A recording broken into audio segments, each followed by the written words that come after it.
तो पहले तो कंटेंट वाला जो था हम लोग देख लिए थे। आवाज नहीं है। बासी रोटी खाते हो का? नहीं। मैंने खाते तो मैं शिकायत वाली कौन सी बात है? बासी रोटी खाएंगे लेकिन पढ़ने जाएंगे, नारा है। चलो खा। हम मेरा नारा है बासी रोटी खाएंगे फिर भी पढ़े जाएंगे, ठीक है। बोलो प्राचीनेषु भारतीयेषु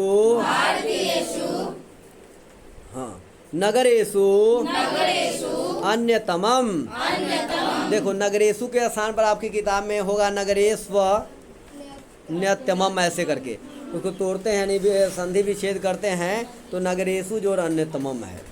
पाटलिपुत्रम अनुगंगम वसद विचित्रम महानगरम बभूव तद विषये दामोदर गुप्तो नाम कविः कूटनीतिम ताख्ये काव्ये कथयति। कहता है कि प्राचीन भारतीय नगरों में, देखो भारत में अनेक नगर है। नगर मतलब क्या?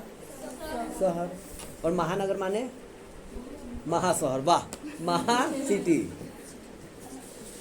कहने क्या? जैसे दानापुर को आप नगर कह सकते हो लेकिन पटना को नगर नहीं कह सकते हो, वो महानगर है। विक्रम तो एक तरह से नगर भी नहीं कह सकते उसको, नगर में आता है। हो सकता है विक्रम जो है नगर है लेकिन पटना नगर नहीं हो सकता है। क्या है?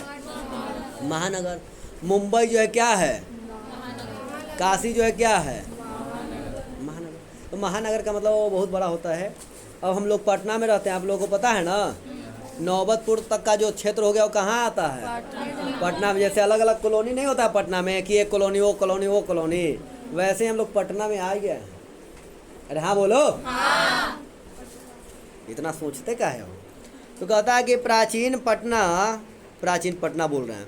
प्राचीन भारतीय नगरों में अग्रणी यानी सबसे आगे जिसको कहते हैं पाटलिपुत्र के समीप कि गंगा के समीप। गंगा के समीप कौन है? पाटलिपुत्र। अब बताना गंगा नदी के तट पर बसे हुए एक दो शहर का नाम बताइए पटना को छोड़कर। सुल्तानगंज, सुल्तानपुर हो सकता है, मुझे नहीं पता। कानपुर, ठीक है, उत्तर प्रदेश है ना। एक और बोलो। सबसे ज़्यादा प्रसिद्ध और फेमस है, वही नहीं बोल रहा। खाई के पान बनारस वाला नहीं सुना? बनारस गंगा नदी के ही तट पर तो है। अच्छा ये बताओ अयोध्या में कौन सी नदी है? सरयू नदी है, ठीक है। और वृंदावन में यानी कि वो मथुरा में यमुना जी। अब बिहार में पटना में बादीपुर में नदी ही है, नहर भी अब समाप्त के करार पे है। तो कहता है प्राचीन भारतीय नगरों में अग्रणी पाटलिपुत्र जो है गंगा के किनारे बसा। गंगा के किनारे बसा हुआ विचित्र अद्भुत महानगर है। इसके विषय में, किसके विषय में? पाटलिपुत्र के विषय में दामोदर गुप्त नाम के कवि, किस नाम के कवि? कूटनीतिम ताख्य काव्य में कहा है। अब क्या कहा है तो देखा जाएगा। तो दामोदर गुप्त क्या लिखे हैं? कूटनीतिम ताक, याद ऐसे रखना है, कूटनी बुढ़िया गुप्त है। गुप्त से दामोदर गुप्त। अरे हाँ बोलो। हाँ। गुप्त से दामोदर गुप्त। क्या? दामोदर गुप्त। फिर से बोलो। दामोदर गुप्त। जोर से बोलो। दामोदर गुप्त। कूटनी से ना भी नाम बोलने या तो चल सकता है क्योंकि ऑप्शन वाला जिंदाबाद है ना, ऑप्शन रहेगा ना, ऑप्शन को विकल्प कहते हैं। हाँ बोलो। हाँ। आगे बढ़ा जाए। हाँ। जिसे ना बोलने आया वही बोलेगा, जिसको आया वो बढ़िया से बोलेगा। अस्ति महितल तिलकम, अस्ति महितल तिलकम, अस्ति महितल तिलकम, अस्ति महितल तिलकम। क्या बोल रहे हो? अस्ति महितल तिलकम। क्या? अस्ति महितल तिलकम। हाँ, अस्ति महितल तिलकम् सरस्वती कुल गृहं महानगरम् अस्ति महितल तिलकम् सरस्वती कुल गृहं महानगरम् नामना पाटलिपुत्रम् नामना पाटलिपुत्रम् परिभूत पुरंदरस्थानम् परिभूत पुरंदरस्थानम्। अब इसके बारे में कहा गया है तो ध्यान से सुनना। आप लोगों के पास किताब होगी तो किताब में भी देखने को है। कहता है पृथ्वी पर, कहाँ? पृथ्वी माने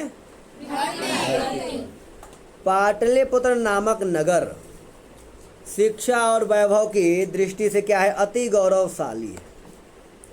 ठीक है, एक किताबी भाषा में जो लिख दिए हैं उसको पहले बता दे रहा हूँ। इंद्रलोक के समान है। इंद्रलोक के समान कौन है? इंद्रलोक की संज्ञा किसे दी गई है? संज्ञा माने तुम्हारी संज्ञा क्या है? तेरा संज्ञा क्या है हो? अनीस ही संज्ञा। अनीस उसका संज्ञा है। अरे गजब हाल है। नर्सरी LKG UKG 1 से 3 4 तक क्या पढ़ते हो? अनाउन इज अ नेमिंग वर्ड। हाँ या ना? नहीं पढ़ते हो? नाम ही संज्ञा नहीं पढ़े हो? बचपन में तो यही बताया जाता है। उसके बाद ना फिर होता है अनाउन is the name of person place animal thing feeling और आइडिया। आइडिया सीम वाला ना। तो कहने का मतलब ये है कि नाम, अगर आपसे कोई कहे कि आपकी क्या संज्ञा है तो अपना नाम बता देना चाहिए। अरे हाँ बोलो। हाँ। इस श्लोक के माध्यम से जो है कवि, कौन कवि है? कवि का क्या नाम है? पाटलिपुत्र की विशेषताओं के विषय में कहा है कि शिक्षा के क्षेत्र में इसका अन्यतम स्थान, यानी कि इसका हाई लेवल का स्थान है, वो सबसे ऊपर स्थान रहा है। देखो अपने यहाँ कभी नालंदा विश्वविद्यालय हुआ करता था, आप लोग जानते हो कि नहीं जानते हो? अब सुनो, कहता है कि अस्ति महितल तिलकम, पृथ्वी यानी कि धरती समझो तो पाटलिपुत्र की जो मिट्टी है धरती और तिलक के समान है। तिलक कब होता है? शादी के 3 दिन पहले ना। हाँ अच्छा, जो लगाया जाता वो क्षम्यता, हम गड़बड़ा गए थे, हमको लगा कि वो तिलक है। ये तिलक का मतलब क्या है? जो ललाट में यानी कि सिर में हम लोग लगाते हैं ना। अरे हाँ बोलो। हाँ। तो पाटलिपुत्र की जो मिट्टी हो क्या है? तो तिलक के समान है, क्योंकि तिलक कहाँ लगाया जाता है? तो वैसे ही समझो कि ये पूरे विश्व में ही हम कह लेते हैं कि जो क्या है सबसे ऊपर है। अब कहा सरस्वती का कुल गृह है। सरस्वती का मतलब क्या होता है? बोलो जल्दी से। सरस्वती का मतलब विद्या, शिक्षा और कुल घर माने देवता घर। तो यहाँ पर अब देवता घर ना कह करके क्या कहेंगे? विद्या का केंद्र, शिक्षा का केंद्र। ये महानगर, महानगर कौन? पाटलिपुत्र, जिसका नाम क्या है? पाटलिपुत्र। आज की संज्ञा किससे दी जाती है? इंद्रलोक से। इंद्रलोक से किसकी संज्ञा दी जाती है? यहाँ तक बातें समझ में आई कि नहीं आई? चलिए अब इसके बारे में जो है आपको स्क्रीन पर कुछ लगा हुआ है, इसका आप लोग स्क्रीनशॉट ले सकते हैं। आगे हम बढ़ते हैं। ठीक है, नमः संस्कृत पढ़ने आ गया बड़ा। कहता है वो, बोलो। इतिहासे श्रूयते यत् गंगायाः तीरे बुधकाले पाटलिग्रामः स्थितः आसीत्, यत्र च भगवान बुद्धः बहुकृत समागतः तेन कथितम् आसीत् यद् ग्रामो अयं महानगरं भविष्यति, किन्तु कलहस्य अग्निदाहस्य जलपुरस्य च भयात् सर्वदा क्रांताम भविष्यति। कहता है कि इतिहास में सुना जाता है। क्या में सुना जाता है? क्योंकि सुनने वाली बात जो भी होती है वो इतिहास की ही होती है। अरे हाँ बोलो।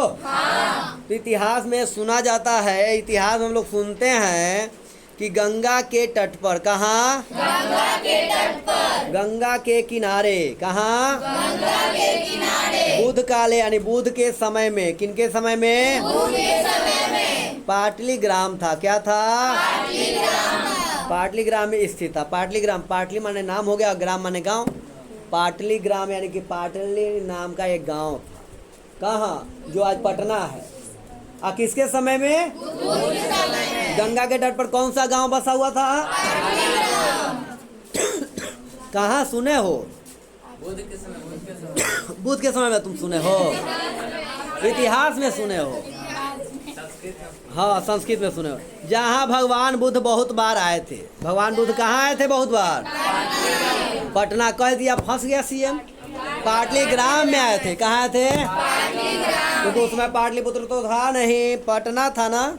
अब वहाँ पर ही पाटली ग्राम। देखो अपने ऊपर कॉन्फिडेंस रखो, क्योंकि हम ऐसे अनकॉन्फिडेंस वाले हैं। तेन कथित, हाँ उन्होंने कहा था। कौन कहे थे? हाँ भगवान बुद्ध कहिए, तनी इज्जत से नाम लीजिए। हाँ भगवान बुद्ध कहे थे यह गांव महानगर होगा। कौन गांव? क्या होगा? किसने कहा? हाँ, किंतु कलह होगा। कलह मतलब समझते हो? झगड़ा, लड़ाई। जिंदाबाद जिंदाबाद। कौन पार्टी आया है? कॉकरोच। कौन आया है? हाँ, ये पार्टी जिंदाबाद, तो कभी वो पार्टी जिंदाबाद। यही होता है ना, मारा पीटे, छीना छोड़ी, दौड़ा दौड़ी, भागा भागी। यानी कलह का मतलब क्या हो जाता है? लड़ाई झगड़ा ही समझिए मुख्य तौर पे। अग्निदाहस्य, आग लग गई। थोड़ा सा भीष्म गर्मी होने से उधर आग लग गई। उधर चक्कर में कहे मेरे हो नहीं कभी देखे हो कि जैसे क्या बोलते हो समय रहता है जब गेहूं वाला समय में, धान वाला नहीं, गेहूं वाला समय में जो है 11,000 का जो है वो तार गिर जाने से जो है कई बीघा वो साइड में जो है जल गया। नहीं सुने हो? हर साल गर्मी में सुना जाता है। और कदा जलपुरस्य, लगातार 3 दिन वर्षा होने से पाटलिपुत्र का एक एरिया 1 तल्ला तक डूब गया। बाढ़ समझते हो ना? हम लोग ऐसे जगह पर हैं जहाँ बाढ़ कभी न आया है। अगर हमारे यहाँ बाढ़ आ जाए तो समझो कि आधा पटना साफ हो जाएगा, तब हमारे यहाँ पानी आ पाएगा। हम लोग के यहाँ तो पानी पड़ता है या फिर लगले जूता मोजा पहन करके खेत में भी आप जा सकते हैं। हाँ बोलो। अब पटना हल्का भी पानी पड़ जाए तो इतना जो है रोड पर भर जाता है। और हाँ बोलो। नहीं देखे हो? अच्छा कि नहीं देखे हो तभी बचे हो। अब कहता है हमेशा क्या रहेगा? तो इससे भय रहेगा, यानी इससे हमेशा भयभीत रहेगा। आगे चला जाए, बोला जाए। कालांतरेण पाटलीग्रामः एव पाटलिपुत्रम् इति कथितः चंद्रगुप्त मौर्यस्य काले अस्य नगरस्य शोभा रक्षा व्यवस्था च अति उत्कृष्ट आसादिति यूनान राजदूतः मेगास्थनीजः स्वसंस्मरणेषु निरूपयति। अस्य नगरस्य वैभवं प्रियदर्शिनः अशोकस्य समये सुतरां समृद्धम। कहता है कि बाद में, कहता है कालांतरेण यानी बाद में यही पाटली ग्राम ही क्या बना? पाटलिपुत्र बना। क्या बना? यानी पाटली ग्राम ही बाद में पाटलिपुत्र नगर के रूप में क्या हुआ? तो प्रसिद्ध हुआ। अरे हाँ बोलो। एक मिनट, पुत्र है कि कुत्र है? गजब पागल है। ये क्या बक दी, हम समझ तो नहीं किए। तो हम पुत्र बोले हैं। हाँ, किताब है ना तेरे पास? अरे पाटलिपुत्र नाम है। गजब पागल है। पाटलिपुत्र नाम है तो कह दो कहो जी पाटली के लइका। हाँ सुन लो, पटना का एक और नाम आ गया, पाटली के लइका। नहीं देखो, पटन देवी का तो हम सभी लोग लड़के हैं, ऐसा थोड़ी है। ये करिए कि हम लड़की हैं। चलो आगे। कदा हुआ कि चंद्रगुप्त मौर्य के समय, किनके समय? इस नगर की शोभा व्यवस्था तथा रक्षा व्यवस्था क्या थी? उत्तम थी। क्या थी? किसके समय में रक्षा व्यवस्था पाटलिपुत्र का उत्तम माना गया है? चंद्रगुप्त मौर्य के समय में पाटलिपुत्र की रक्षा व्यवस्था कैसी थी? उत्तम थी। अब कहीं उत्कृष्ट अवसर में रहे तो उत्कृष्ट भी लगाए दोगे। जिसका वर्णन यूनानी राजदूत, यूनानी किसको कहते हैं? यूनान में रहने वाले को यूनानी कहते हैं। भारत में रहने वाले को पंजाब वाले को, बिहार वाले को, पाकिस्तान वाले को, नेपाल वाले को, बंगाल वाले को, चीन वाले को, अमेरिका को, अमेरिकन बोलता है। केरल को हमको नहीं पता है। देखो तुम्हारी बात रिकॉर्ड हो रहा है, अगर कोई केरल के सुन लिया तो तुमको जो है ना। हाँ, यूनानी यानी यूनान के रहने वाला राजदूत जो है उसका नाम क्या है? मेगाश्री। क्या नाम है? अपनी आत्मकथा में लिखा है, इस नगर को संपन्नता अशोक के समय में और अधिक थी। यानी अशोक के समय में इसकी संपन्नता क्या हो गई? और भी अधिक हो गई। रक्षा व्यवस्था किसके समय में बोला गया है? चंद्रगुप्त मौर्य के समय में। और संपन्नता किसके समय में? अशोक के समय में। यहाँ तक बातें स्पष्ट हो गए। चलिए मिलता है अगले प्रकरण में, तब तक के लिए नमः संस्कृताय।